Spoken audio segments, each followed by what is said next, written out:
Hello दोस्तों, राधे राधे। स्वागत है आपका आपके अपने चैनल में एम के राइटर में। तो दोस्तों, आज हम लोग देखने वाले हैं आचार्य रामचंद्र शुक्ल का जीवन परिचय।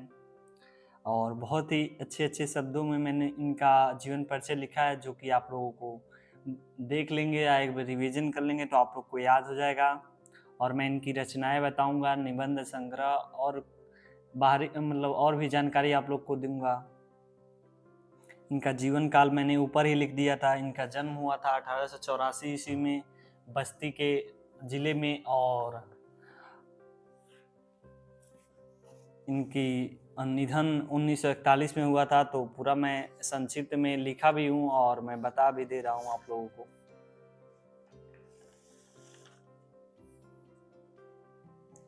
और मैं साथ में पढ़ता भी रहूँगा, जिससे कि आप लोगों को कोई मात्रा या हमको लगेगा कोई शब्द भूल गए हैं तो भी बोलूँगा, तो आप लोग सुनेंगे तो वो क्लियर हो जाएगा।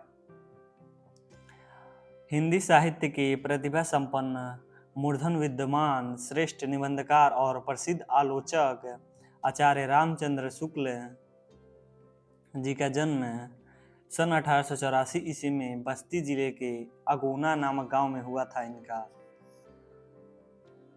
और मैं इनका कुछ आप लोगों को बाहरी भी बताता चल रहा हूँ, जब तक मैं लिख रहा हूँ, पीछे रह रहा हूँ इसमें, तो लिखने में तब तक बताता भी रह रहा हूँ आप लोग को। और चीज़ आप लोग ध्यान से सुनिएगा।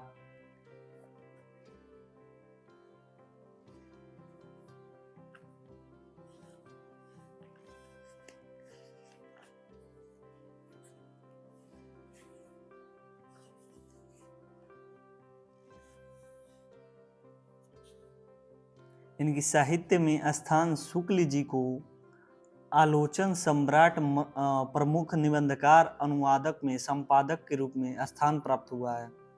और इनकी शैली थी वर्णनात्मक, आलोचनात्मक, व्याख्यात्मक, भावात्मक।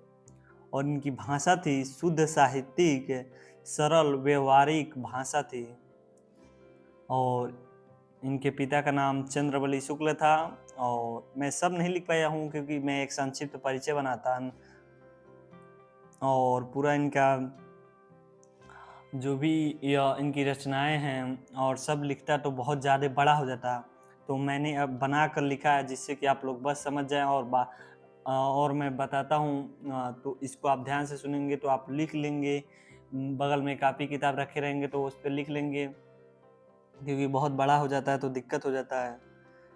और इनके पिता का नाम चंद्रबली शुक्ल था, तथा इनके माता का नाम विभासी देवी था, जो बहुत ही विदुषी और धार्मिक स्वभाव की थी। और इनकी कुछ मैं आप लोगों को निबंध बता देता हूँ जो इन्होंने लिखा था।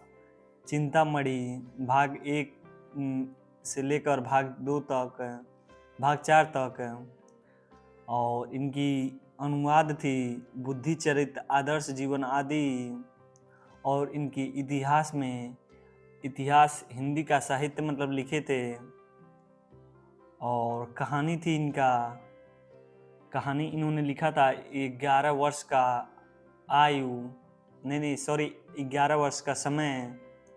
ये हमको भूल जाता, थोड़ा मैं कंफ्यूज हो जाता हूँ इसमें समय या आयु में, तो समय रहेगा।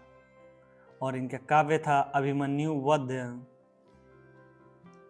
और उसके आगे का है, शुक्ल जी अपने पिता के साथ मिर्जापुर में रहते थे। हाई स्कूल परीक्षा उत्तीर्ण करने के पश्चात गणित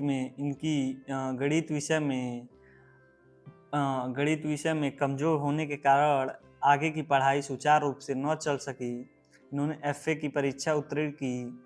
कुछ समय तक इन्होंने चित्रकला में अध्यापक के रूप में सेवाएं प्रदान की, तथा काशी हिंदू विश्वविद्यालय वाराणसी में हिंदी विषय अध्यापक नियुक्त हुए। मैंने बहुत ही सरलता से लिखा है, आप लोगों को देखकर ही समझ में आ जाता और याद हो जाएगा। और इनकी कुछ मैं आप लोगों को रचनाएं बता देता हूँ। इनकी रचनाएं थी हिंदी साहित्य का इतिहास, 11 वर्ष का आयु, यही 3-4 लिख देंगे तो आपको पूरा फुल मार्क मिल जाता है। 10th में बस जीवन परिचय और रचनाएं लिखना रहता आप लोग को। और आपका हो गया, मैं 11 वर्ष का समय हो गया, और आप लोगों का एक हो जाएगा अभिमन्यु वध, और चौथा हो जाएगा आपका सूरदास, और पांचवा हो जाएगा तुलसी ग्रंथावली, और छठवां हो जाएगा आपका ज्योतिषी जो ज्योएंसी ज्योएंसी ग्रंथावली, और आपका सातवां हो जाएगा विचार विधि, और आठवां हो जाएगा चिंतामणि भाग 1 से लेकर भाग 4 तक। और तो मुझको और नहीं याद है, तो इतना ही है शायद। 8 मैं आप लोगों को बताया हूँ, 7 8 है, तो आप लोग को 2 3 लिखना रहता है। 3 4 लिख देंगे तो आप लोग को फुल मार्क मिल जाता है। तो इसलिए मैं ज़्यादा बता दिया हूँ, जिससे कि लिख नहीं पाया हूँ, इसके लिए सॉरी। पर आप लोगों को बता दे रहा हूँ, इस पर ज़रूर केयर कीजिएगा, इस बात पर कि आप लोग लिख रहे होंगे तो लिख लीजिएगा इसको भी, क्योंकि 4 याद कर लेंगे तो आपके लिए बहुत ज़्यादा महत्वपूर्ण है, और लिखना भी महत्वपूर्ण है। और उसके आगे का मैं आप लोगों को पढ़कर बता रहा हूँ। बाबू श्याम सुंदर दास जी के,